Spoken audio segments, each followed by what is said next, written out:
right into the ruts. Don't complicate your mind. Flee from hate, mischief and jealousy. Don't bury your thought, put your vision to reality, yeah. Together now, wake up and live. Wake up and live. Wake up and wake up and live, yeah. Wake up and live. Wake up and live. Oh, rise. The mighty people, yeah. There's work to be done, so let's do it little by little. Oh, rise, can you hear me? Rise right from your sleepless slumber, sleepless slumber. We're more than sand and the seashore. We're more than number, more than 1, 2, 3, 4. Wake up and live, Lord. Wake up and live. Just wake up and live, Lord. Welcome back. David Penn here. I have to do this introduction because we might have new people today. You found the Professor Penn podcast, and thank you for coming. And we started out with live music. There isn't a lot of good live music anymore. I hope you like live music. I love live music because it's live. And there's no chance to go back. You have to really be in the moment, and you have to give over to the experience. You have to be skilled enough to do the deal. That's part of that secret society part. You have to practice if you're going to lay down a live track, because you have to have the chops to do it. I mean, it's just great to watch it. And then the message, wake up and live. Wake up and live. Wake up and live. That's a great message. And 1979, it affected me. So I wanted to have a little music to start the podcast today. I want to thank Free People Radio. It's fantastic that we have a platform to reach out and to communicate together. It's just, it's a miracle. This is kind of a miracle, right? It's a scientific miracle. I'm not anti-science. I'm anti-getting killed. Target.com. Tire is another scientific benefit. Freedom of movement. All the tires you'd ever need are at Target.com, and you get to fund this movement, and we are a movement. We've come together. I saw it with my own two eyes at the last CD3 convention. We're a movement, and we're going to grow this movement. I mean, now I was really kind of depressed because I thought that, there's the 4 doors, right? 4 doors. There's just 4 doors. You got to take a door. There used to be a show on it. I think it was The Price is Right. I'll have to look it up. We'll play a clip sometime. But there was 3 doors. You got to choose amongst 3 doors. But that was for television. They probably didn't have enough money to put the 4th door on the set. So, 3 doors. There's actually 4 doors. There's wisdom. There's wickedness. There's being simple. And then there's being unable to inquire. 4 doors.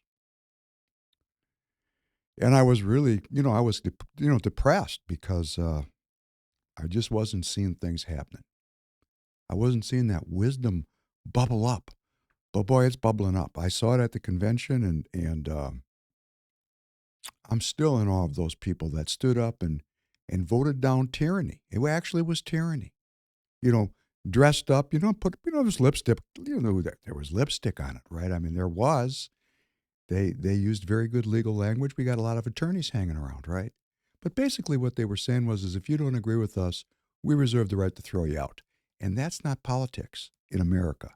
That's tyranny. That's the tyranny of the uni party putting its little jackboot at the local level down on the people in the neighborhoods. Stay in line. The people stood up and said, no, We're not going to do that. And I think everybody needs to learn from this all over the country in every neighborhood that we can organize and be political, have a movement, and restore, refresh, rebuild, regrow, all the things that are good, all the things that bring life and well being. So thanks to TireGet. Tires, another scientific technique. We love to get around everything you need, fund the movement. And then when you go someplace, maybe you want to think about finding a political party to participate in. Precinctstrategy.com, a tutorial on everything you need to know to get in the game and a way to communicate with people in your local area and, build some community. It's fantastic. So I have to start out today with really serious. It can't get any more serious. I got to talk to you about this. We the people, that would be us. Tanner, can you hit that timer for me, please? Thank you. So we the people are perceived by a country with nuclear weapons. We are perceived. That'd be us. That'd be me and you, us. Do you agree with me? We are the people of the United States of America. Are you American? I'm American. The people in Russia believe we tried to bomb their capital. Yes. And I actually talked to one political activist, and she told me she doesn't watch the news anymore. Okay, great. I get it. The news can brainwash you. But when you're not paying attention, how can you be in politics? That's kind of obvious, right? Because that's what politics is. It's not a party. We're here to govern, to self-govern. And we have to be aware of what's going on in the world. And we have to be relevant in our own neighborhoods. So what's more relevant than we the people? Well, here, Tanner, can you just play these next two bits, the BBC on the attack and then the attack itself? It's fantastic. Let's let the news tell us all about it. In case you didn't see it on the mainstream media news here. Go ahead, please.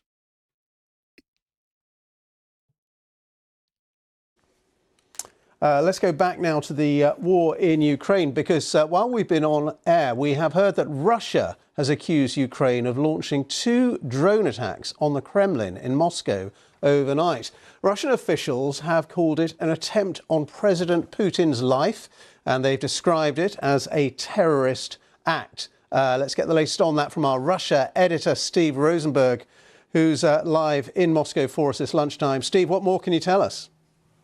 Well, just a few minutes ago, the Kremlin press service issued this pretty dramatic statement claiming that overnight there had been this Ukrainian drone attack on the residence of the Russian president in the Kremlin. Vladimir Putin is not believed to have been there at the time. His work schedule continues as normal. So I'm just reading from the statement right now. It says that there were 2 drones that tried to attack the Kremlin. They were intercepted by the Russian military and special services and put out of action. As you mentioned, Moscow says that this was a terrorist attack and sees it as an assassination attempt on the life of the Russian president and reserves the right to respond where and when the authorities consider necessary. That's the latest from Moscow. Steve, thank you very much for that. Well, that's from the BBC, not an unbiased source. But let's take a look at the attack. It's closed caption television. It's the capital of Russia. You got this one for us, Tanner? Great. This is really interesting. So this is a view of the Kremlin. And there's the moon in the background. And here comes the drone, and voila. It gets hit by defense. Here's a replay. Here comes the drone again. And it's eliminated. Thank you, Tanner. That building is part of the Kremlin, and it's where the Russian President Putin lives. He lives there. Vladimir Putin lives there. So what have we the people done? And when I say we the people, as far as the Russians are concerned, this is that 4-cornered intersection again, okay? Now, I know most of the American people are not paying any attention to this at all, which I think is, something I want to talk about soon. It's kind of stunning. But for those of us that are paying attention at any level, the hair needs to be, standing up on the back of your neck. That is an attack on the president of a country with nuclear weapons who lives in that complex that's called the Kremlin, which is like their Washington, D.C. It's an attack on their capital. Now, I saw it in the news today. The Western intelligence services are putting out it's a false flag. I mean, what would they have done if this worked and Putin had got killed? Taken a victory lap? The whole thing is just to mess with your mind, okay? Putin has clearly been trying to de-escalate this war for months. Oh, they're going to say that's not true. No, they won the war. They've turned the Ukrainian army into hamburger. They need reinforcements to keep going. They're getting them. They need to be rearmed. Our government, that would be us, we the people, just approved $300 million that we don't have for more weapons yesterday. I mean, it's just kind of like this unending draining of what's left of our money. So when you're out there and you're sitting on a little stack of cash, when I say a little stack of cash, I don't know, maybe less than 50 million. Because, hey, when it takes $5 million to buy a loaf of bread, what's 50 million? This fiat currency system, they're draining out the rest of your cash. And where's it going? It's going to the people that make weapons. And the inventory's turning real fast right now, really quickly. They got the real good spin going while everything else slows down. That would be called war. You ever remember this one? Guns and butter? There's guns and butter. We're on the guns side of the equation now. Butter's going to get scarce. Okay, American people. That'd be me. We attacked. Because on that intersection, well, I just know Russian people, okay? And the Russian people have a very clear idea about who they are and what's going on in the world relative to we the people. Because we the people have either tuned out or we've gone down a rabbit hole. We don't know our history. We're watching media sources that are, to be kind, not necessarily well-rounded. And all of my Fox News watching friends, Tucker's gone. What you gonna do? Okay? If you liked him, where do you think he's gonna end up?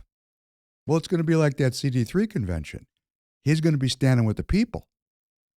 Because that's why they threw him off, right? But the Russians, they know. I mean, I have to tell you, they know what's going on. I want to tell you, they think I did it. That'd be me. You, us, we did it. They know the Ukrainians fall in an instant without us. They're fighting the United States of America. That's their orientation.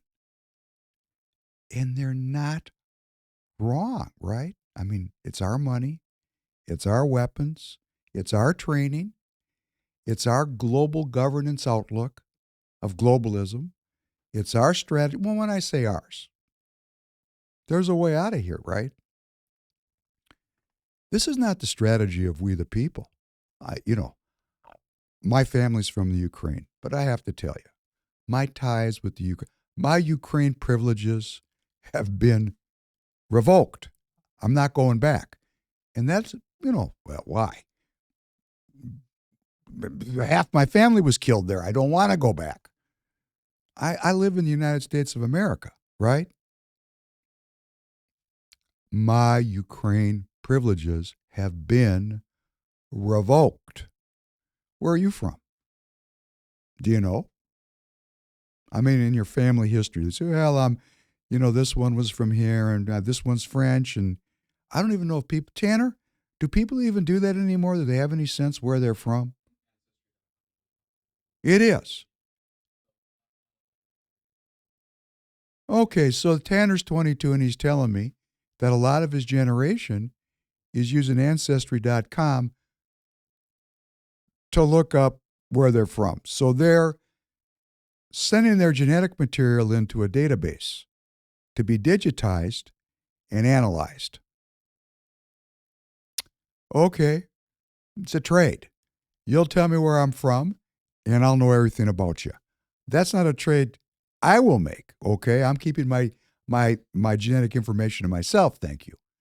But I'm not saying he's wrong to do it. People want to know where they're from. My family, I know exactly where I'm from, going back generations and generations and generations. And then we're going to talk about that today. But this Ukraine thing, I'm just stunned by what's going on here. We could be all dead tomorrow. We the people have just attacked the Washington, D.C. I was talking to my young friend Tanner when I said the Kremlin. I mean, if you don't know what the Kremlin is, that's cool. Why should you?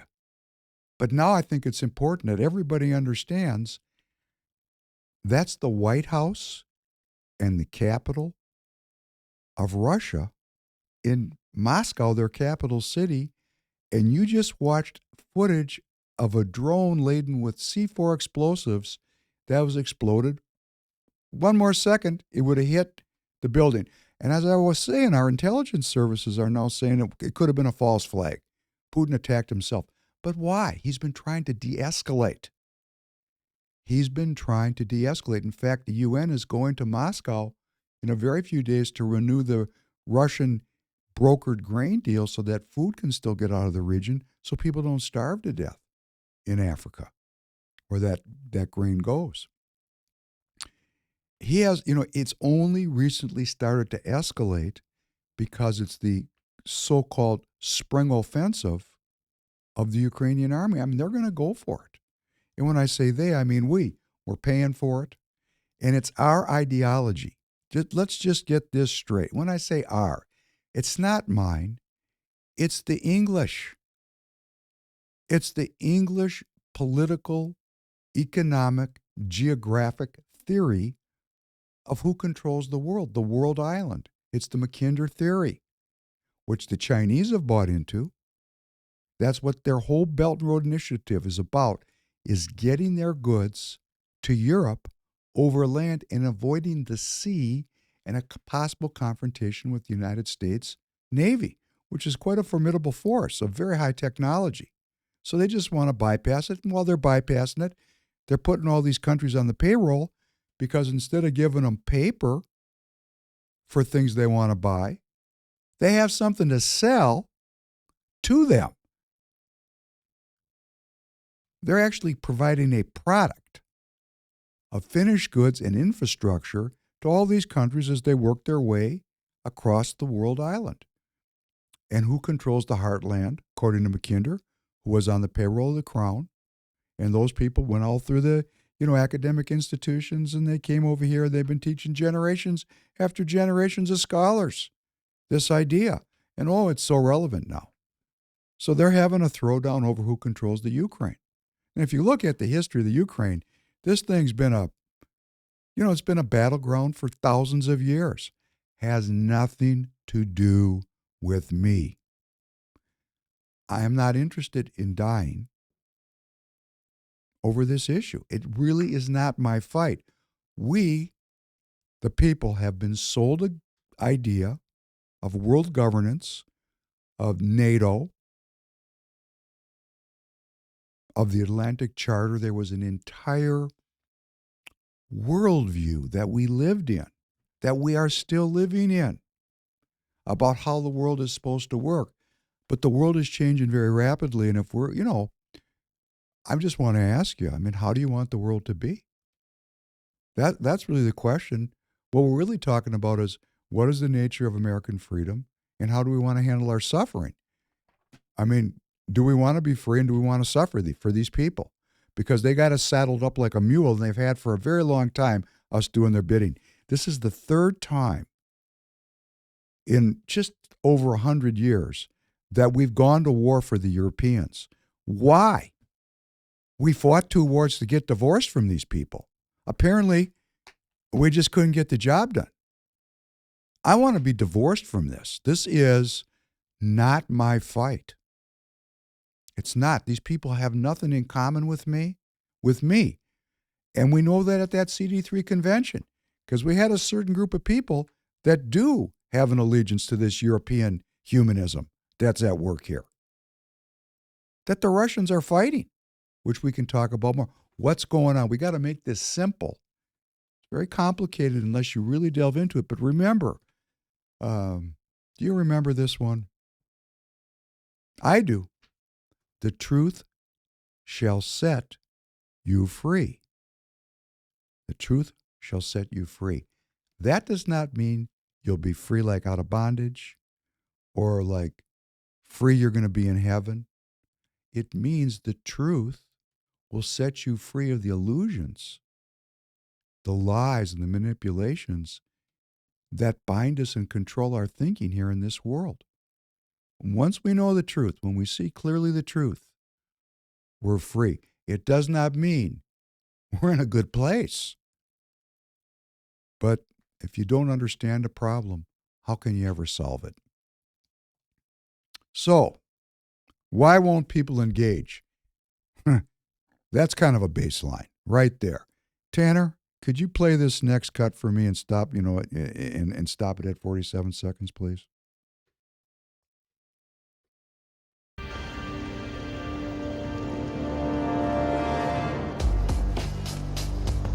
The Matrix is a system, Neo.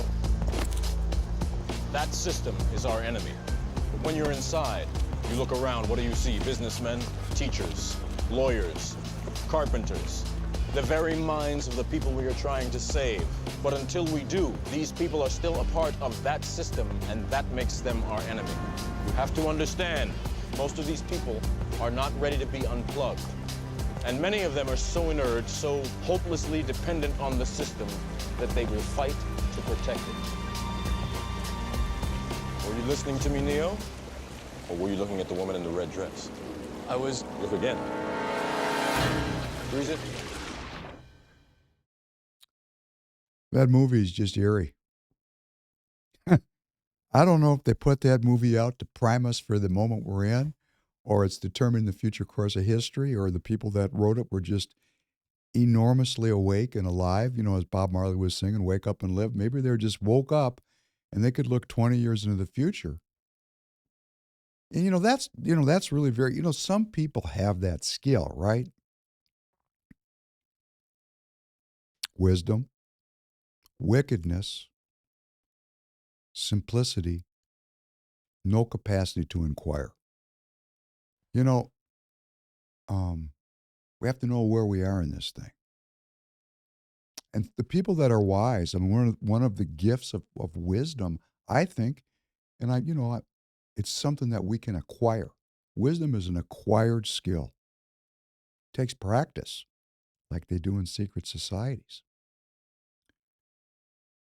But people have an uncanny ability. Certain people have a phenomenal ability to see into the future, to extrapolate from where we are, and then, make a prediction. And, if you can do that in business, you make a lot of money. But if you do it in art, your art is enduring and timeless. That seems just timeless. Because what Morpheus is telling Neo is that people are so hopelessly dependent on the system, they will fight to defend it. They're plugged into that constructed reality. And, when we talk about secret societies, these people are magicians, okay? What we're really living in, what I'm living in, what I've been waking up from, is a magician's trick. And I'm frustrated that, it took me a long time to wake up. So the first thing I want to say, if people are not, if they look at me and they think I'm wearing a tinfoil hat, or wouldn't want anybody to feel bad because I know I certainly am not done learning and growing. So we're all, I'm on this continuum of growth, and I've been, fairly dedicated to it for a very long time. If you're not going to do that, then you're just cannon fodder. You're not going to wake up. That's a choice. And of course, if you're watching this, obviously you're in the game. You're playing. It's our power as we the people. It's our power that they've convinced us that we have no power. It's like this activist that said she didn't watch the news. I mean, she's in the party, and I don't fault her. She's struggling to live her life, and it's overwhelming. And the news, she's not wrong. It's out to brainwash you, but you've got to know what's going on. And what's going on here is that the people are not engaging. The people, the American people, generally speaking, are not engaged at all with any of the real issues, because we keep getting distracted. I look in the newspaper today, oh, another shooting. Oh, but somebody got shot. Yeah, people are getting shot everywhere. That's not the real issue. That is a diversion. That is a magician's trick. Yes, it is horrible that people are so demoralized. They're demoralized. They're demoralized. They have no morals and values. They have not been taught the morals and values that are associated with the sanctity of life. Oh, I'm using a dog whistle. Let me get this off my chest. For all the people that want to argue about this right to life thing versus a woman's right to choose, this is another magician's trick. We're tricked. We, the people, have been tricked into a fight that has divided us and made us hate each other since 1973. Of course, people are going to disengage. When everything is a fight that can never be solved, a good person is going to disengage. Because, after all, what difference does it make? There's no progress. There's no community, the community being pulled apart, families being broken apart. I mean, it's right in Matthew, father-in-law will be turned against son-in-law and mother-in-law against daughter-in-law. I did not come to bring peace, but I came to bring a sword. I mean, this is another thing about reading the Bible. I mean, you can discredit it and think it's a fairy tale, but it's got a lot of very interesting prognostications about the future, like The Matrix. But The Matrix was 1999. It's 2023, so we're talking about 24 years. Let's try a book that's, 1,900 years into the future relevant. Let's not discredit wisdom before we've experienced it. It's like me. I've gone into the Republican Party as an officer, not because, how shall I say this? I want to know for myself what's going on. I want to check out the real situation.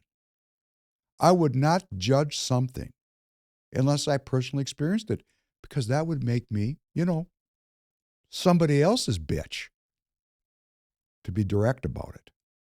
I want to paddle my own canoe. I want to experience it for myself. And what have I determined? People are not engaged. The magicians are tricking us, like this right to life thing, the sanctity of life. Okay, great. So we're going to focus all this religious energy that goes back thousands of years on 20-year-old women, and we're going to tell them how to live, and we're going to push them away from the very faith that they might need because they're free. They want to be free. And this whole fight's going on, and we're polarized. And men, twice their age and older, have created a stockpile, an inventory of nuclear weapons that can destroy all the life on the planet like that. We don't talk about that one. Oh, no. Hey. We like that one, right? I mean, we paid for it. It's one of our greatest prides, my generation. The nuclear deterrence. Oh, all those planes. I know pilots, military pilots. These guys are, they're kind of special, right? Flying around with nuclear bombs. I know several submariners, that are floating around in boats with nuclear weapons on them. I mean, these people are, they're heroes, right? We're protecting, as a society, as a culture, we're not even dealing with the fact that we've created a humongous, massive stockpile. I've paid for it. We paid for it.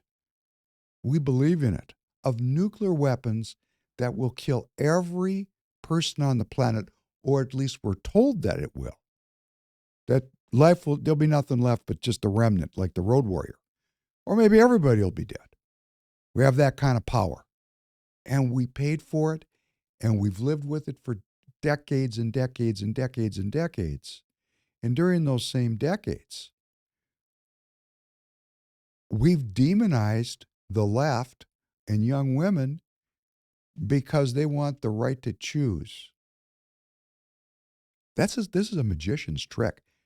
Yes, every life is sanctioned. And I'm just going to go on the record. I believe in the sanctity of life, but I don't believe in demonizing young women when we've got scientists that are staying up nights trying to figure out how to kill everyone. We're fighting the wrong fight. That's a magician's trick. And that's why people are not engaged. They're not engaged because we're not telling each other the truth. That's why the Russians and the Chinese have such a tremendous advantage over me, because I've been there. Okay, I've talked to these people. They know what's going on.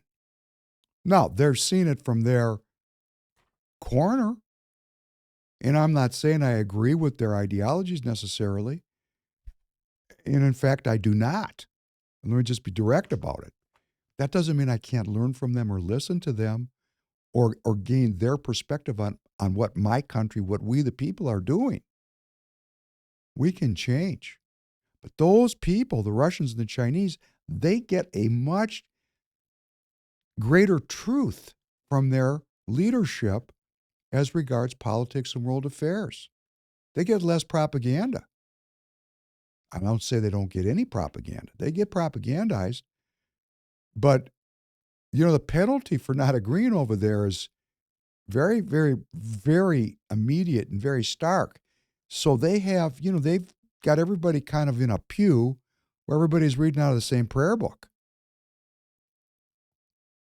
They're all reading out of the same prayer book. And that prayer book tells them about globalism and the post-World War II democratic liberal order. And they see liberalism and Nazism as being the same thing. We played a little Bob Marley last time. Couldn't believe that line. He was actually speaking against equal opportunity in the 70s. Bob Marley was singing, "You can't educate me about your equal opportunity." He's talking about my freedom, people's freedom and liberty. Okay. I mean, this is in the 70s. This man's looking way into the future. That's why I keep playing his music. I want to share it with you because I think it's so relevant that it's moving. And when artists create that kind of enduring relevancy, it's not personal. They're channeling information out of the real web, because there's a real web that people learn how to use and live in and function in these secret societies. And the cornerstone is truth. Truth. Gandhi said it. We talked about it. The truth shall set you free. Jesus Christ said it. Thou shalt not lie as a commandment. The whole cornerstone of Western civilization rests on self-discovery based on a search for truth. And suddenly we woke up here in America and we're buying lies wholesale. They're selling us lies wholesale because we're buying them. We, the people, want to buy the lie. And that's what's got to change. And the way to change it is very simple. More and more people telling the truth. I mean, I know you're a truth teller. I know it. We're going to the people we love and our friends, and we're telling the truth because we want to wake up and live. We, the people, just bombed the capital of a nuclear power. We need to wake up and live. All we have to do is start telling the truth to everyone. This can change very quickly, because the reason there's Darwinism is we do have a survival energy. We do. It's moderated through faith and turned into a beautiful mix, a yin and yang mix. But it's time, if you want to live, wake up. Got to wake up. And that's why I'm doing politics. That's why I'm doing politics. That is why I'm doing politics here in Minnesota, in Congressional District 3. You know, an officer of the party. Let me tell you, let me share a clip that really, it's not perfect, but it's close. Can you play this next clip, please? Freedom is never safeguarded peacefully. Anyone who is depriving you of freedom isn't deserving of a peaceful approach by the ones who are being deprived of their freedom. The only way you can get freedom is to get it the same way the white man in this country got it from England, or he says he got it from England. He was willing to pay the price for freedom. When you're willing to pay the price for freedom, then you get it. But the Negro in this country has never been willing to pay the price for his freedom. The only way you can have peace is to eliminate those injustices, and the American white man is not going to eliminate them. He's going to talk that pretty talk, but he'll still continue to practice those inhuman deeds. You know, Tanner, I'm going to ask you to play it one more time. One more, please. Freedom is never safeguarded peacefully. Anyone who is depriving you of freedom isn't deserving of a peaceful approach by the ones who are being deprived of their freedom. The only way you can get freedom is to get it the same way the white man in this country got it from England, or he says he got it from England. He was willing to pay the price for freedom. When you're willing to pay the price for freedom, then you get it. But the Negro in this country has never been willing to pay the price for his freedom. The only way you can have peace is to eliminate those injustices, and the American white man is not going to eliminate them. He's going to talk that pretty talk, but he'll still continue to practice those inhuman deeds. Boy, there's a lot there, right? So this is why I'm doing politics. First of all, if you listen to what Malcolm X is saying, it's just almost a perfect bit. He's reminding us that freedom, there's a price to be paid for freedom. Why people don't wake up, they don't want to pay the price until it's totally taken away from them. And then what Malcolm X said, if someone's trying to take away your freedom, you don't owe them. There's no rules. If someone is trying to enslave you, they are not living by any rules. They're humanists. See, that's what just happened over in the Kremlin. When you drop a bomb on a capital of a nuclear power, we've left any semblance of rules. There are no rules governing human conduct right now. We've entered a new era of pure humanism. This is a Darwinist fight to see who's the baddest. Okay, so why am I doing politics? I'm trying to draw out the distinction and share and build this community with you where we understand what's going on. We really, the truth is setting us free. We know there's humanism. It's a religion, and it is dominated. It has supplanted the Judeo-Christian roots of our culture. And it's an unfettered attempt to evolve the species through the intellect of man, and they're magicians. Here's what their trick is. This is why I'm doing politics.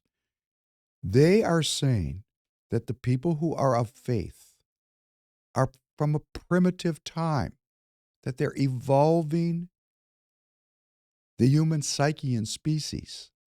And they make the people that follow them, this would be the left, believe that they're better than the people that believe in God. The people that believe in God are judgmental, they're racists, anti-Semites, xenophobes, homophobes. They're not good people if they believe in God, because all those attributes of judgment are associated, and they've won that argument, right? So the people that are adhering to that place of judging against the people of faith, they think they're superior. They hold that their race is superior and another's inferior. Oh, what they believe is that they're moving past inequity. They're being sold the belief that social equity is moving past slavery, but it's not. It's a magician's trick. It's not. Because at the base of this thing is the will to survive. And the Darwinists do not care how they win. They just want to win. So they're using all these people and making them believe that they have a superior ideology. But it's the same ideology of the primitive. You see, now here's the scam. They're saying that religious people have primitive beliefs. We heard Bertrand Russell say it. Primitive beliefs. And the people of the Old Testament were primitive in their beliefs. And that's why we have a New Testament, which is a whole other story we're going to get to later. But these Darwinists have the most primitive belief that the will to survive, the struggle to survive, breeds a more successively fit individual. So they've repackaged it such that people don't even know that they've got the most primitive of beliefs. They're judging against the religious as primitive as they exalt the most primitive belief that's ever been: man's will to live, to survive, to overcome, to conquer. It's a scam. It's just a scam. And, we have to start to look at those, and we have, they're hard to explain, they're hard to listen to. Some are easier. Cigarettes. Let's blame all the cancer on cigarettes when we live in a completely toxic environment. Let's blame young women regarding this sanctity of life issue when we have an entire institutional infrastructure of universities and science that just creates progressively more genocidal weapons. These are lies. All we got to do is tell the truth. That's why I'm in politics. So, as regards my sojourn here in the party, members of secret societies are very good at keeping the people in line, these magicians' tricks. So there's all these, cultural rules in the party, like, we don't do that here. That's not what we do here. Why? Well, we don't do that here. Well, I'd like to discuss politics. No, we don't do that here. I thought this was a political organization. It is. Our job is to elect politicians to office. Okay, I get that. I get that it is. But why don't we talk about politics? We don't do that here. This kind of stuff, this is a magician's trick, right? Oh, we have all these rules about how we do things. We have all these activities we're supposed to do. It's like a bunch of busy work, right?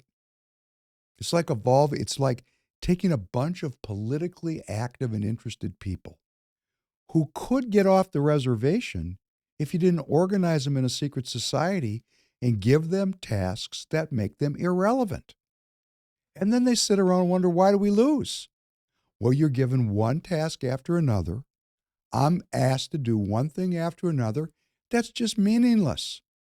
And we think we're doing something. Another trick. Take a person and give them something that's really meaningless and tell them it's important. And you're giving meaning to them, to their lives, but nothing ever gets accomplished. I would like to see something get accomplished. So, we have a status quo in this country, and it's generated $32 trillion in debt and the Virgin Nuclear War. It's got to go. Sorry, I've experimented with this thing, and I recognize how this works. So again, how we fix it is we just start telling each other the truth. I'm not saying it's the truth. Please don't we're not going to be cultists here. My best attempt with all the powers and skills that God granted me to set myself free of illusion and then share it with you and then listen to your side of the story. I want to hear what you have to say. That's what this whole political thing is about getting together. This medium's a little strange. Well, my dream is to make this, and that's not a dream. It's actually a reality. You know, if you're spying on me, those green shirts, some of them came from me. They're my children. So we've got people working all over the state that are now, really changing the nature of the discourse, which is a good thing. That's why they're trying to step on us. But it's over. I mean, it's over for that. That's done. That's why we talked about truth commissions. Because, if these people are just simple or wicked, that's not for me to judge. That's for them to tell us when the time comes in exchange for their freedom. Because this thing is a system-wide, a societal-wide perversion of the truth. And people are going to wake up and start to figure this out just by talking truth to each other. So as regards here in Minnesota, the problem we faced, there's two things going on here. Number one, the thing itself. The thing itself. The brand is defined by the enemy as racist, anti-Semitic, xenophobic, and homophobic. That's a pretty toxic brand. You know what people would normally do in that circumstance is shut that brand down and start with a new one. And there are many people that think that way.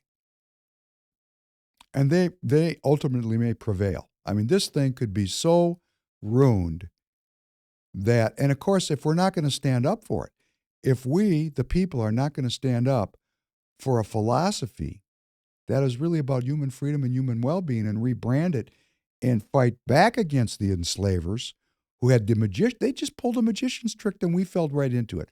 Why did we fall right into it? Well, we do have racists in our midst. We do have anti-Semites in our midst. We do have homophobes and xenophobes. We do. We actually do. So it's easy to rebrand something in a negative way when there's an element of truth in it.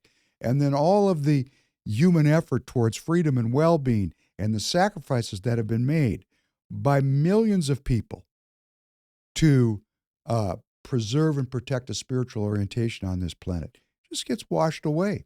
That's that magician's trick. Environmentalism, social equity, democracy trumps, kind of an interesting word, right? Faith. People of faith. People who live by faith. They're no good. So they won. So what does the Republican Party do? Well, let's get this faith thing done. I have to tell this. I go to these meetings and I'm asked to pray. Okay, people walk up to me. We really wish you wouldn't pray. Okay, yeah, I'm going to listen. But share that with me. What a beautiful conversation. He was what Royce White calls a Judeo-Buddhist. He was born Jewish and he became a Buddhist. And it was interesting to talk to him. And he wanted me to stop praying. And I said, why? And he said, and then it got really interesting. He really shared with me that he believed in the separation of church and state. And I listened to him because, listening is it's really important that we listen one to another and care about each other. And, then it came out because I'm giving him space to be a human being because I want a community that we care about each other. And he said, he really basically asked me if I believed in God or if there was a God. And those are the kind of conversations that it really is the best of politics because now we're given a chance and a window in time to contribute to someone's well-being. What an honor that was for me. I'll never forget that as long as I live. And people don't want to pray. They don't want to see the truth. They want to believe that secular humanism is secular, when in fact that's a magician's trick. That word secular, another trick. It's a religion of humanism that is praying constantly and has a strong ideology and is prevailing. And then we have these people that don't want to pray back. They want to disarm us so that we are even further penetrated by this humanism. Another magician, that's another trick. So these people are very well trained, and they are magicians, and we just have to tell the truth. So we have to rebrand this party.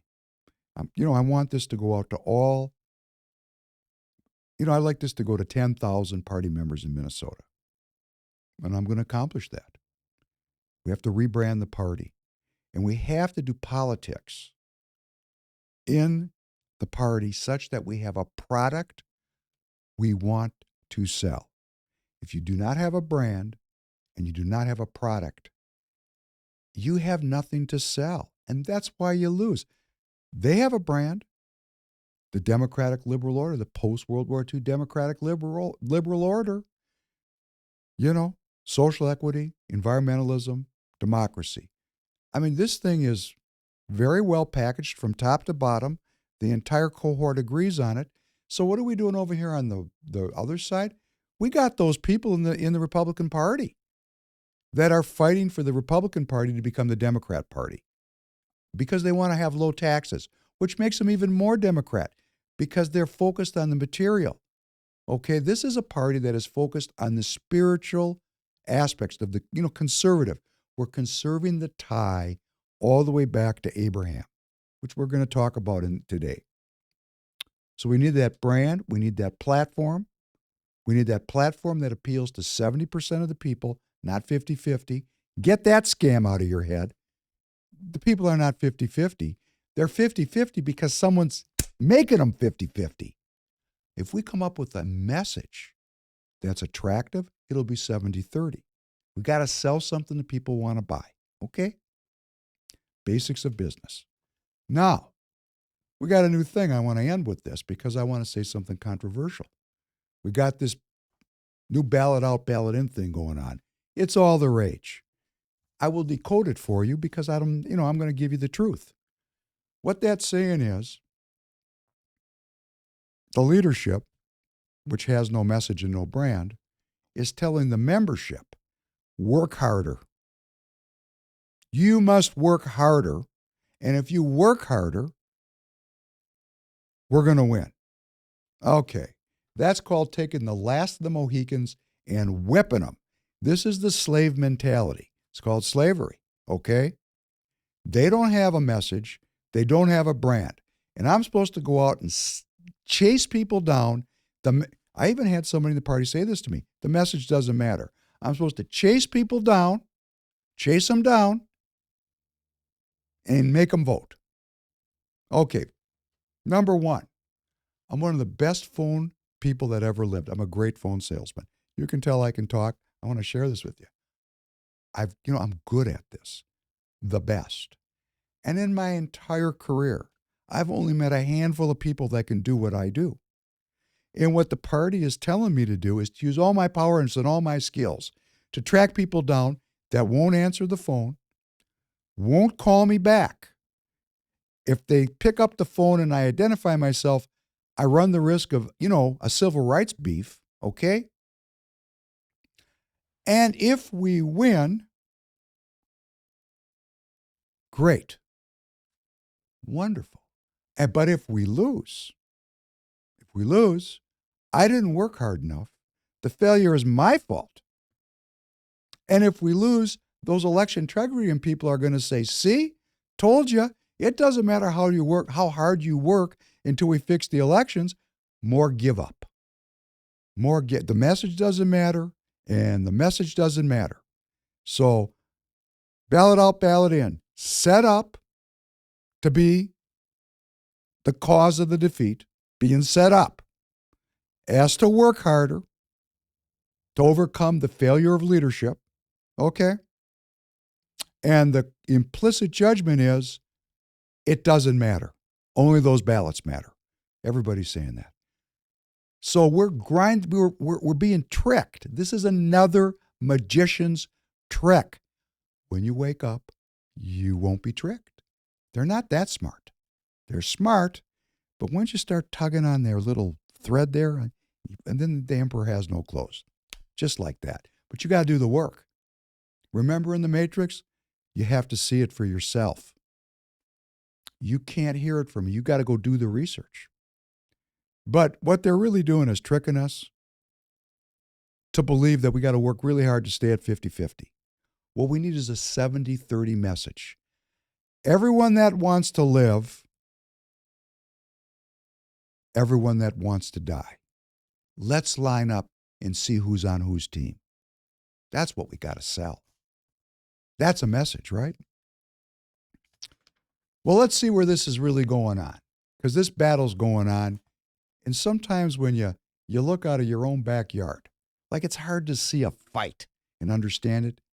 You got to go look at somebody else doing the same thing. And then it's really, really clear. It's kind of like, well, it's like a bad marriage. I mean, you get caught in a bad marriage and you have no idea what the hell's happening to you. And then your friend gets caught in a bad marriage and you watch what he's doing. And you go, oh, I get it. Okay? It's like that. We got a bad marriage going on here. We're not alone, because this battle between humanism and faith is worldwide. Worldwide. Probably why they said, preach the gospel to every living person on the planet. So everybody had a chance to choose wise, wicked, simple, or he who hath no capacity to inquire. Pick your door, okay? So you preach that gospel, everybody can check out the real situation. So this is going on in Israel. And as I go into this next few minutes about Israel, okay?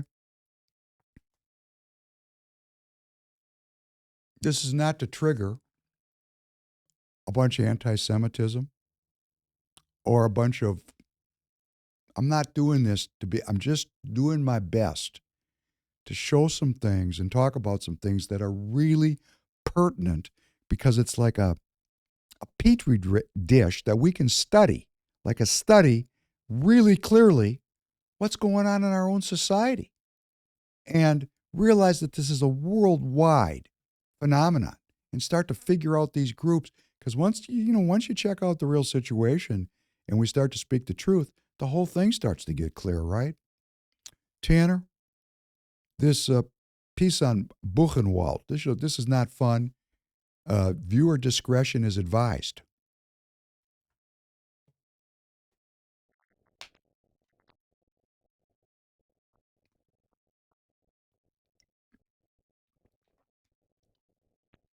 Here's a woman that went to Buchenwald. I, as a member of parliament, with 9 others, visited Buchenwald concentration camp.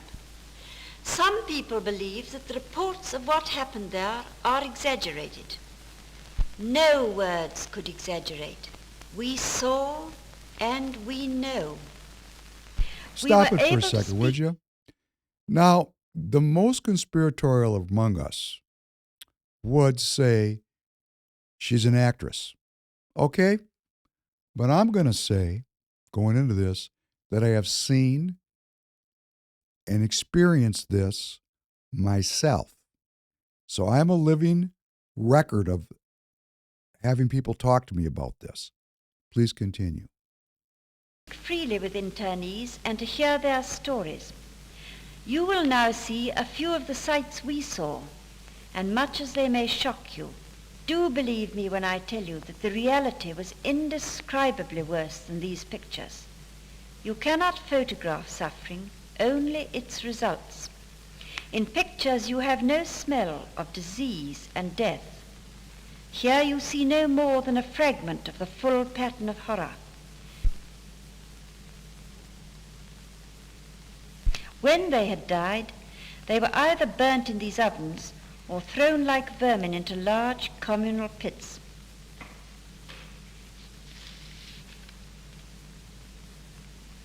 There's the ovens. They're showing the ovens where they burned General people. Eisenhower is now giving each victim as he dies a reverent burial.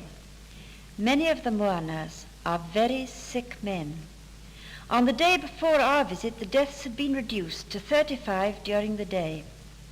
Several nationalities and types, many of them intellectual and highly gifted men and women, were herded in unspeakable conditions which have entirely altered their appearance.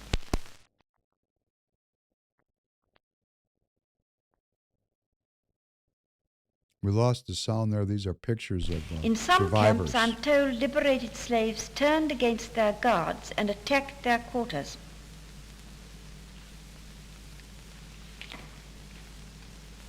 In some places, German civilians have been compelled to remove the bodies from more recent pits and help give them individual burial. In other cases, it's only possible to dig large trenches in which to inter the vast number of dead found in the camps. Here again, German civilians are forced to do the digging. This is Belsen, another center of brutality, starvation, and disease. You see our troops moving in. It is these men who so strongly advocate the publication of these pictures, which show only in small part what they see in reality. That's good. That's enough. We get it. That was, if you want to talk about an opinion about conspiracy, well, the world was caught in a conundrum. I mean, that happens. You know, conundrum? Damned if you do, damned if you don't. Not bringing forth that information would have been dishonorable to the dead. It would have dishonored the memory of the dead and covered up a crime that was so ghastly in its inception and so rooted in Darwinism that it had to be brought out. It had to be brought out. And for those of us that were around that blast zone, it is such a massive effect in our personal lives. But, it says the sins of the fathers are visited onto the sons and daughters onto the, I think, third and fourth generation. So when you have a bomb go off like that, it reverberates through time. And had they not told the people, it was wrong. But telling the people had such a terrible effect on the Jewish people and on people in general, because in the post-war period, here was the question. How could a loving God allow the Holocaust? It's kind of like asking some people to calculate pi to the last digit. They just go mad trying to figure that out, right? So if you were there, let's say, like my mother and father, you're young adults, right? And you experience this reality when you're conscious and grown, and nobody can shield you from it because it hits your life like a bomb. You're in it. Okay, it's part of who you are.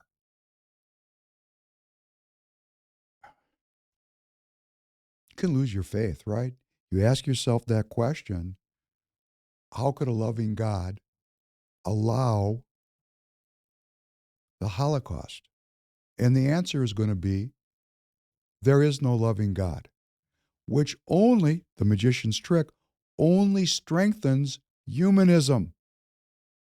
Because then you get this huge influx of very moral and motivated people into the political process to use their humanity to create a morality and a framework upon which such atrocities could never happen again. And that's the post-war period. That's the post-World War II Democrat liberal order. And that is the positive, loving sentiment that so many people, their hopes and dreams into this global governance idea that would bastion the world against the atrocities of the Holocaust ever again. They're just wrong.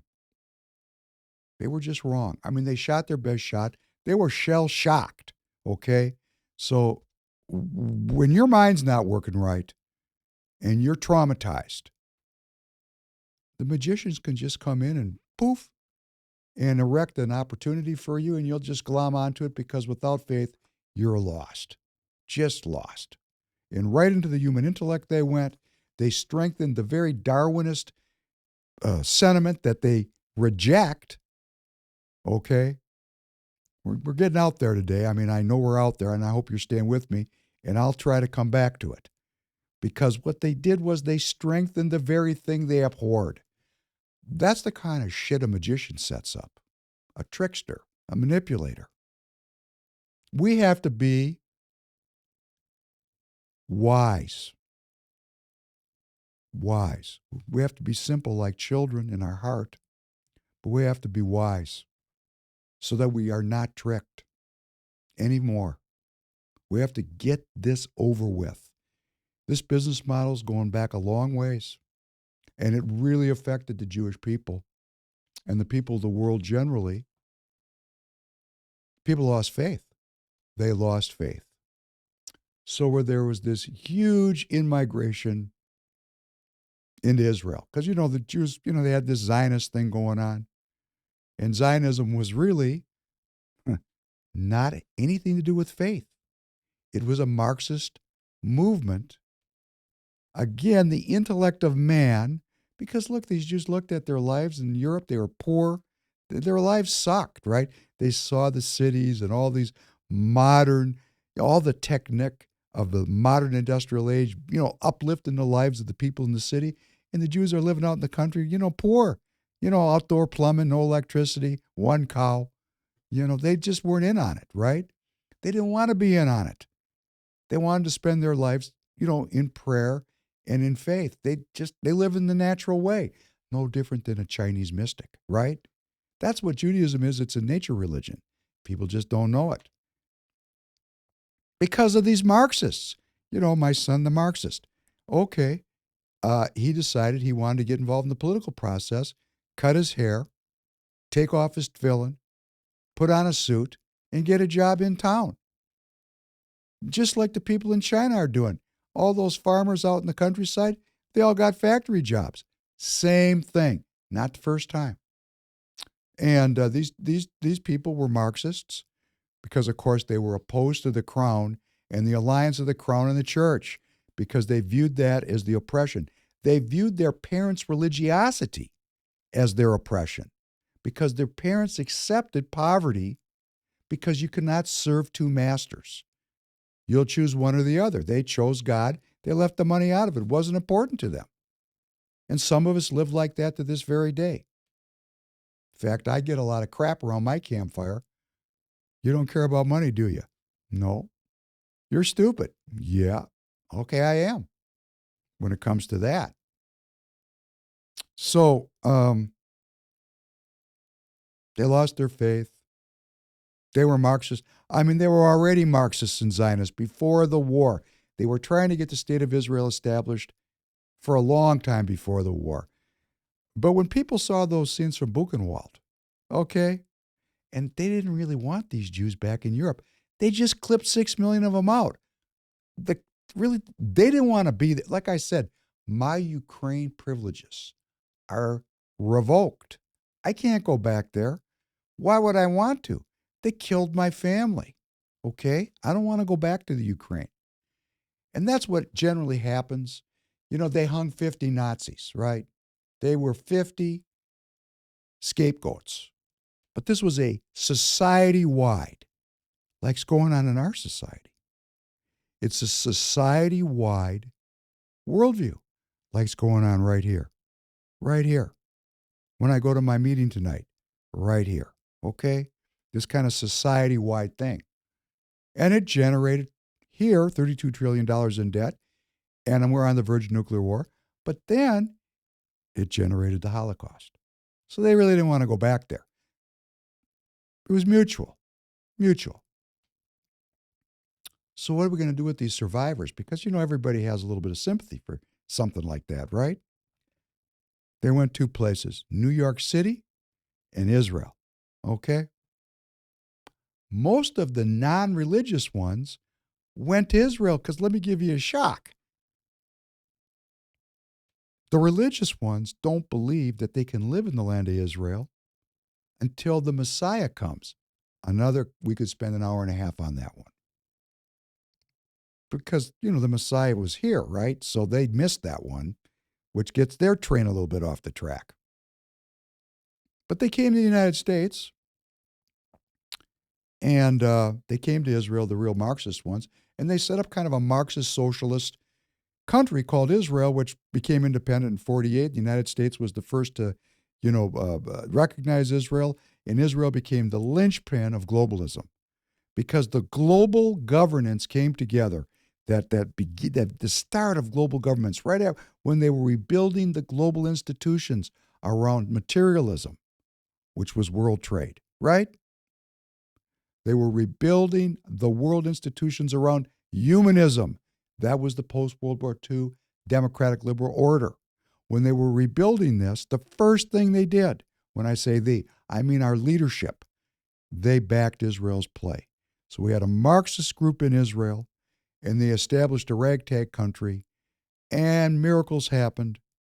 And they were miracles because these people were outgunned and outnumbered and ragtag. And they fought a war of independence just like our outgunned and outnumbered patriots here in this country in 1776. Same kind of a deal. Outgunned and outnumbered. But what they had was an intense focus and intentionality on being free.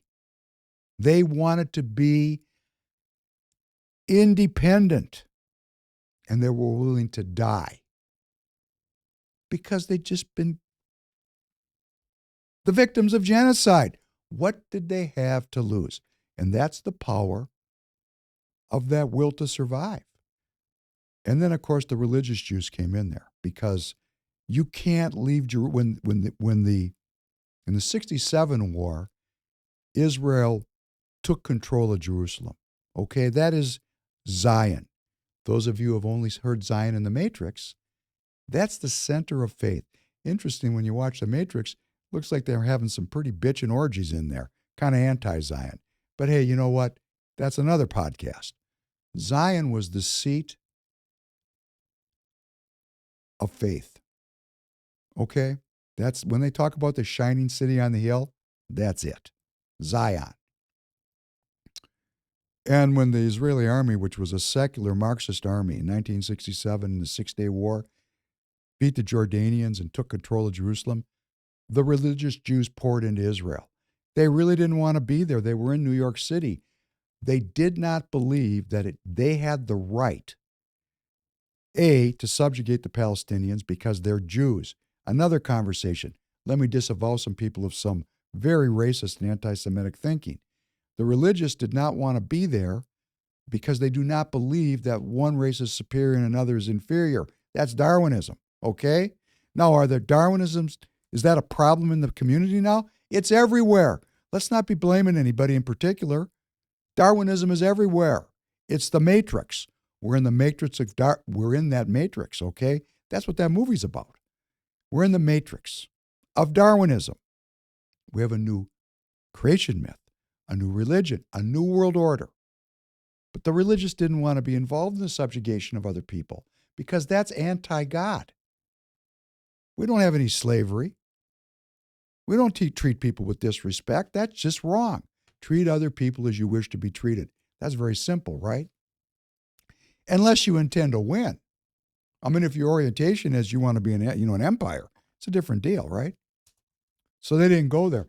But when the Marxists took over Jerusalem, and they were Marxists, those religious people said, whoa, we got to get in there and take care of the holy places, or these people will ruin it. And that's where we are today in Israel. We're at the fault line of a battle that's been building up since the inception of the country and all the way back to the desert, okay? I mean, this fight goes back all the way. But we're in the middle of it now. So could you please play for me, Tanner, this clip from France 24?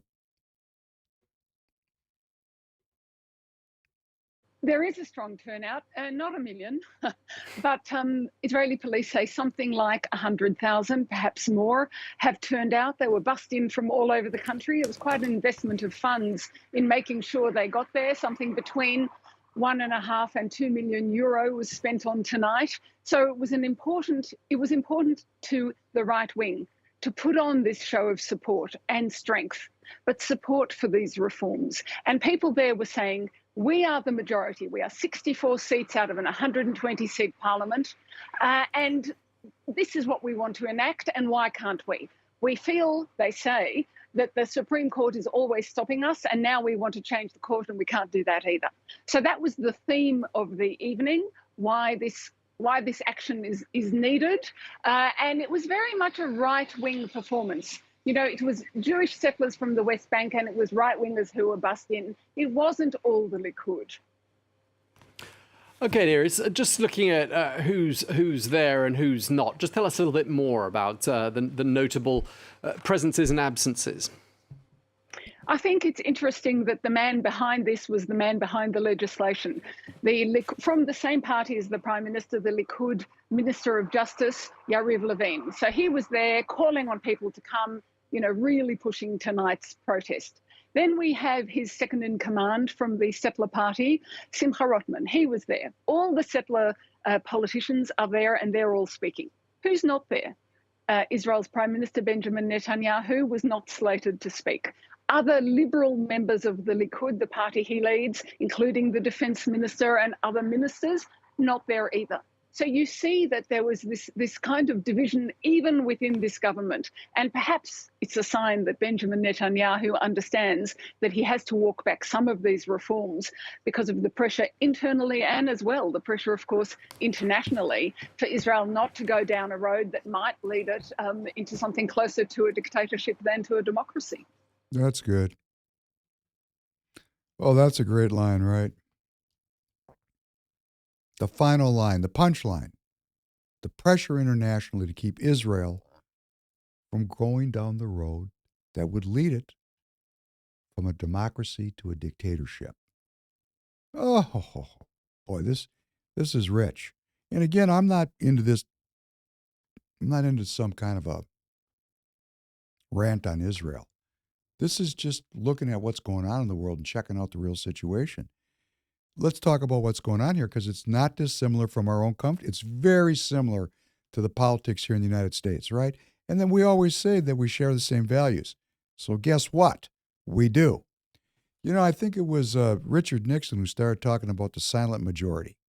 Because let's go back into our history. Lyndon Johnson, great Dixiecrat. Let's go way back as we rebrand our party. The Democrat Party, the Democrat is the enslaver. He was the enslaver before the Civil War. This is the party of the plantation, the Democrat Party. He was the enslaver, and he is the enslaver because the Democrat believes in policies that shackles the people to dependency and unwellness. The Democrat has transferred the ownership of slaves from the private sector to the public sector. That's the Democrat plan. That's what they do. You say, no, think about it. I'm thinking about it. That's what they've done. Okay, we start talking like this, telling the truth. The Democrat shackles the people to policies that make them dependent and unwell. Truth. It's not a lie. It's not fenced that way. They don't sell it that way, but when you stop listening to what they say and look at what the outcome is, we're all dependent and we're pretty unwell. I would say on the verge of nuclear war is kind of a symptom of being quite ill, okay? So, you know, it was Nixon started talking about the silent majority, and then we go back and we got these enslavers going all the way back. The party of enslavement, the party of the Ku Klux Klan, the party of the Dixiecrat South, the party of, separation of blacks, the party of United States apartheid, racism. That's the Democrat Party. What's the Republican Party? We're not the party of the racists. We're the party of freedom and well-being and love one for another, amongst ourselves, one for another. So, when Johnson aligned himself, because the best way to control the opposition is get out in front of it. So there was this growing movement, Malcolm X and Martin Luther King, and this growing movement to bring about a healing of this deep social inequity that was the fallout from slavery. They just said, let's get out in front of it and lead it, okay? And we'll put these people on the public payroll. And Johnson knew when he did that, he was going to lose the South. Because previously the South was completely Democrat, and then it became Republican. And that's one of the roots of our problems here and why the Republican Party needs rebranding, because those Southern racists were so pissed off at the Democrats for allowing integration to happen that they flipped. And that happened everywhere in the party. And we got to sort that out. Well, that's what's going on in Israel too, which we're going to get to. So this, Nixon came up with first started out with the silent majority. The silent majority. Not these liberal humanist hippies in the street that are violating every rule with the drugs and the, promiscuity and the, trying to tear the system. No, they were Marxists. They were humanists. They were the shock troops. No, we're going to go to the silent majority. And who are those people? They're the people that are quietly living their lives on religious principles and hard work and creating wealth and creating families, the silent majority. And that became the religious right. It was weaponized by the Republican Party. They made a deal. The humanists, the neocons, who run the Republican Party, and that's who they are. And that's who they've been for a very long time, going back to Richard Nixon. A Republican opens China, takes the United States off the gold standard, and starts the Environmental Protection Agency. And he's a Republican. Sure. He's a Darwinist. Okay? He's a humanist. And these people will use either party to achieve their goals. They do not care what. They'll use liberalism, they'll use Nazism, they'll use communism, they'll use socialism. They don't care what they use to achieve their goal. And their goal is the New World Order, a new religion. So they cut a deal. They incorporate, the best way to control the opposition is to lead it. So the Darwinists, the humanists in the Republican Party, the neocons, the people that believe in science, in stockpiling enough nuclear weapons to kill everybody, those guys that want to blame young women. So they don't look over here.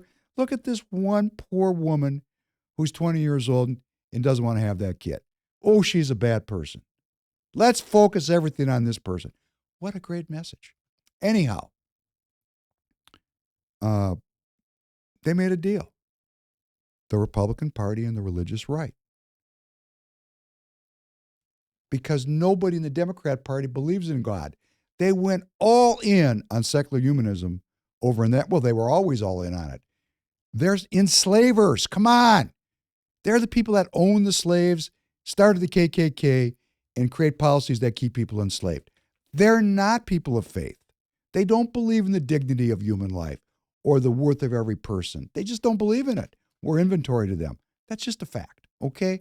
I don't want to be, I don't want to say any more about it. I mean, you got to check out the real situation. You cannot know the truth until you find it yourself. Some of you are going to think I'm crazy. Great. Please go do the research. It's not hiding. It'll hit you in the head like a brick, okay?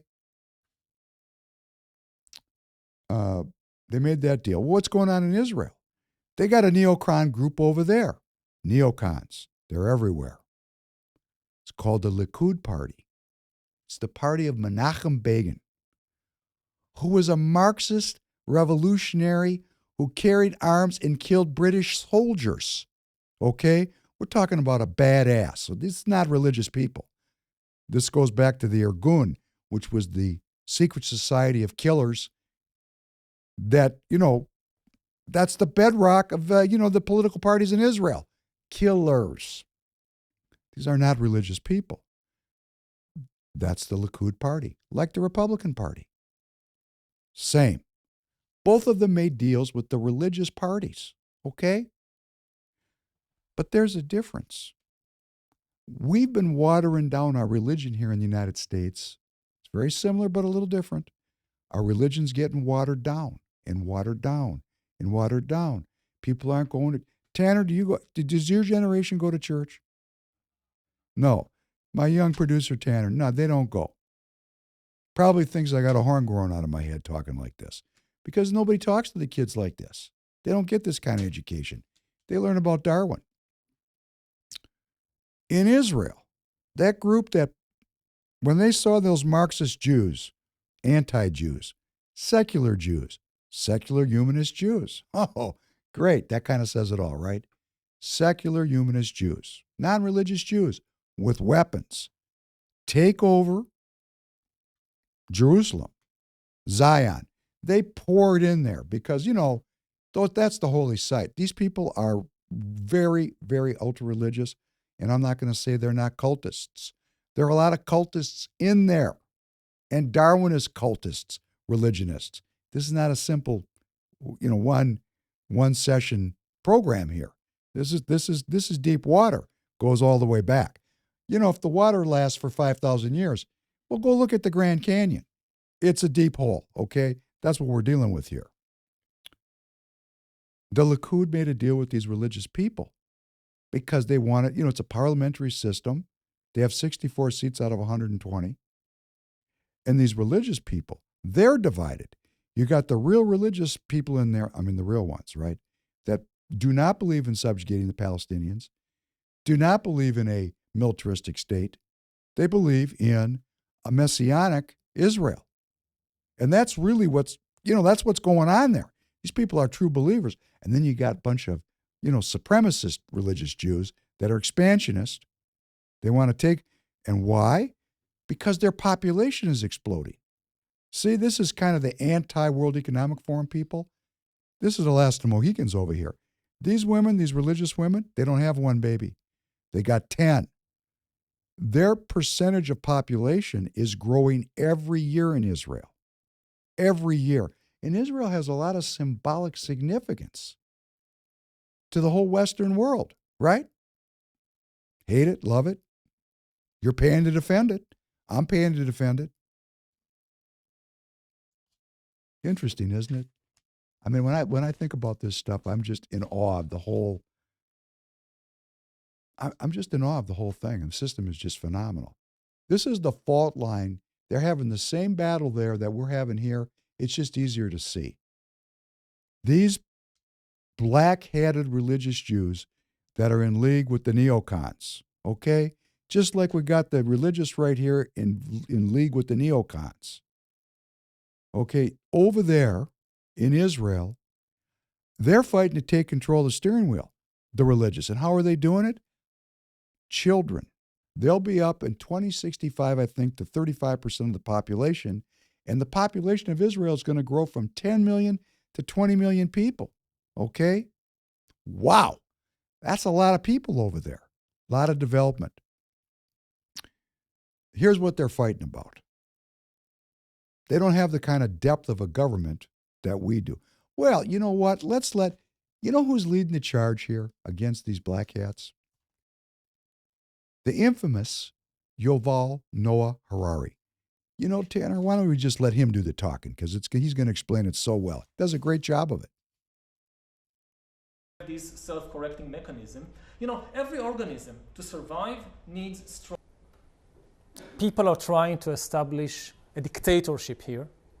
That's what's going on.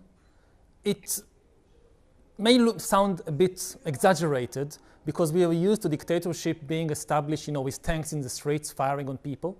But in history, very often, dictatorships are established by people signing papers behind closed doors.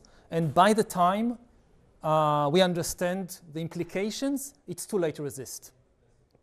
And to understand the current situation in Israel, there is really just one simple question that people need to ask. What limits the power of the government?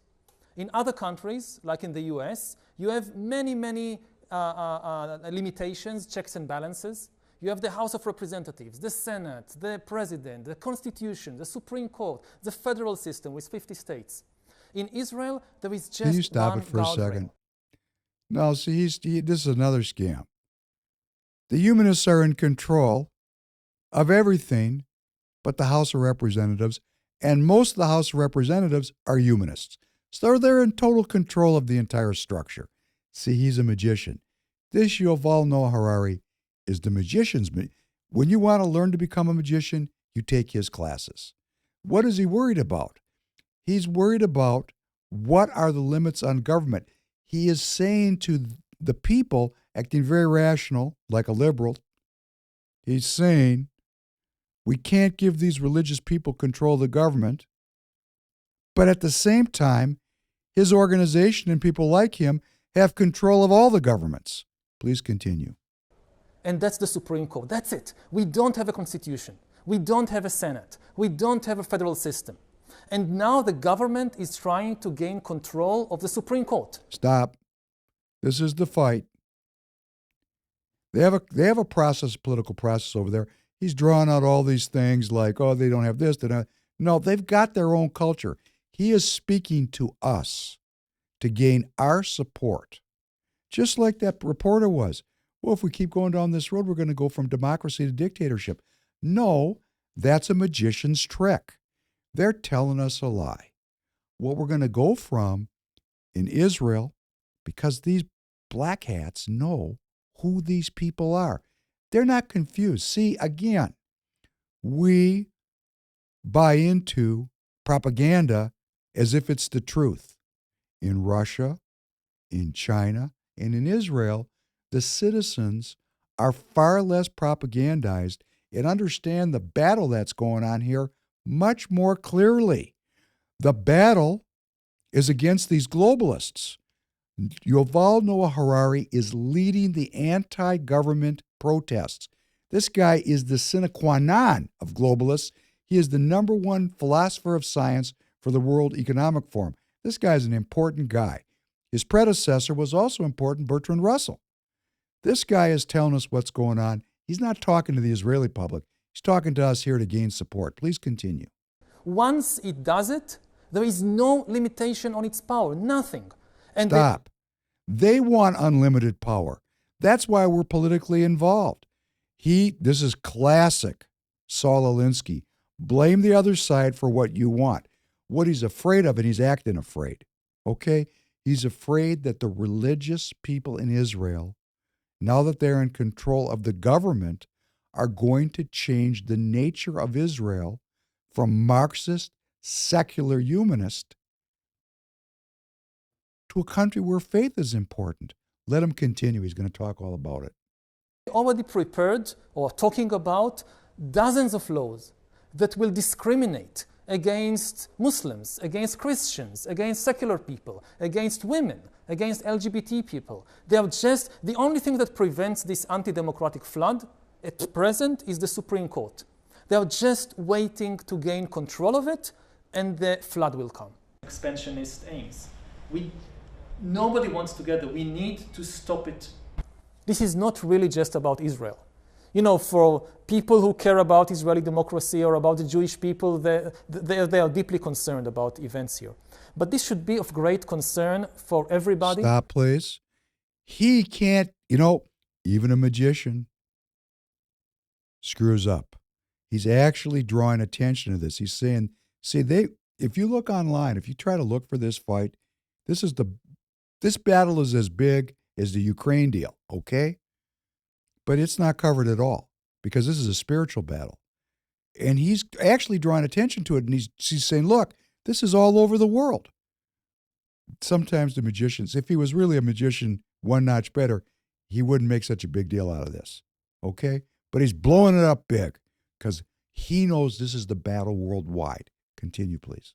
In the US, in Europe, elsewhere, whatever your views about Israel and the Jewish people, because if Israel becomes an undemocratic dictatorship, if it becomes this new extremist regime, it will not be anything like Hungary.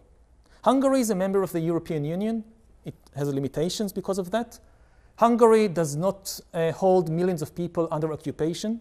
Hungary is not involved in an active military confrontation with nearby countries. Hungary doesn't have nuclear weapons. It doesn't have advanced cyber weapons. Stop, please. So his argument is because Israel is a very advanced country from a scientific perspective, can do a lot of damage. We can't give that power to the people who live with the sanctity of life as their most important concept. Magicians scam. He's saying, don't take the power to kill away from the people who are Darwinists, who believe that killing is justified if we win. Don't do that. Trust us with the power. Don't give it to those people that live their lives with sanctity and with respect for all living things. Now, those, don't trust them with the weapons. Go ahead. Israel is completely different. It holds millions of people under occupation. It is involved in this large-scale conflict. It has nuclear weapons. It has one of the strongest armies in the Middle East. It has cyber weapons that can strike anywhere in the world. If this kind of power falls into the hands of an autocratic regime, which is also a fundamentalist religious regime with expansionist aims. Can we stop? Fundamentalism, judgment, primitive, labeling. He's labeling.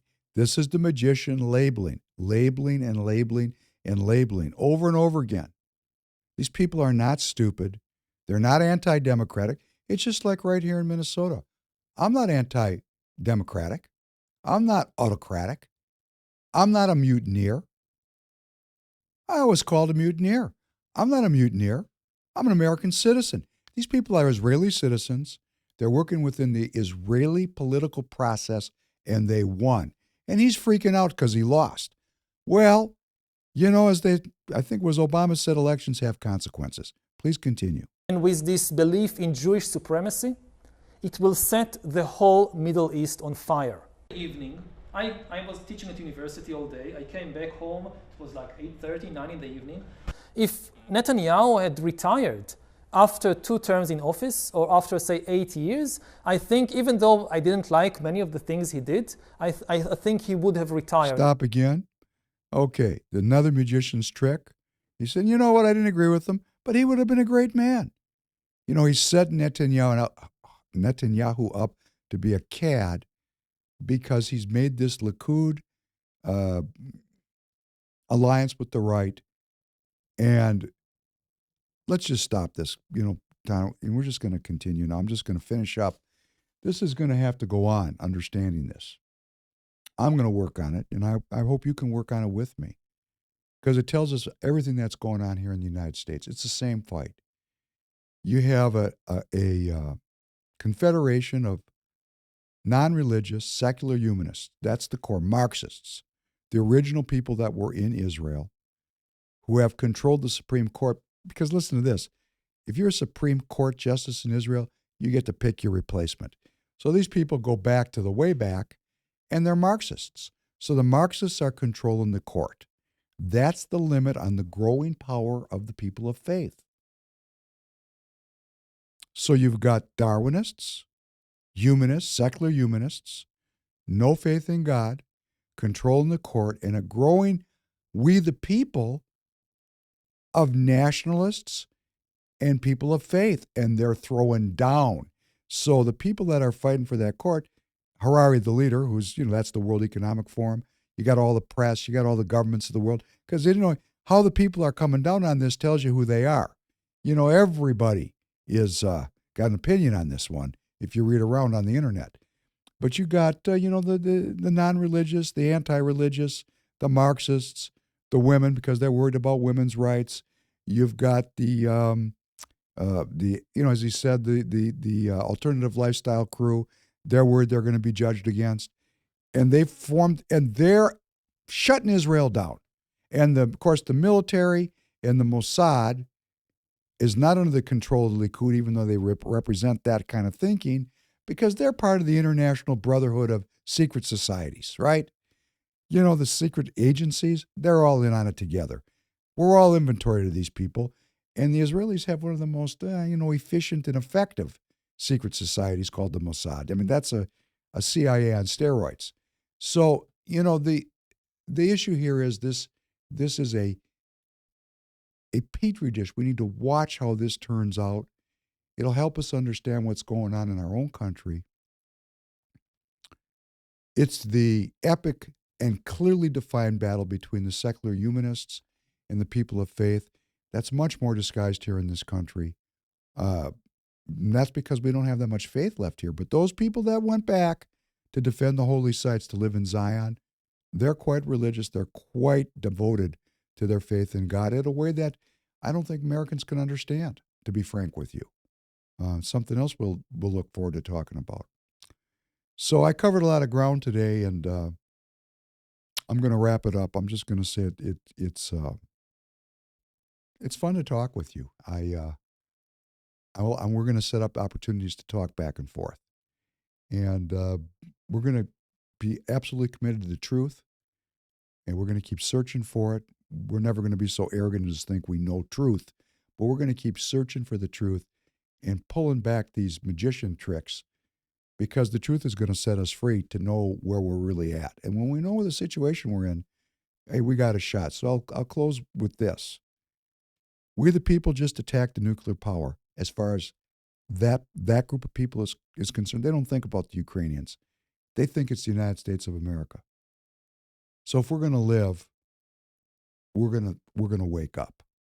And it's time for leaders to lead and followers to follow. And the other people need to get out of the way, because this is now a matter of life and death. It's not a game. It's the real deal. So thank you.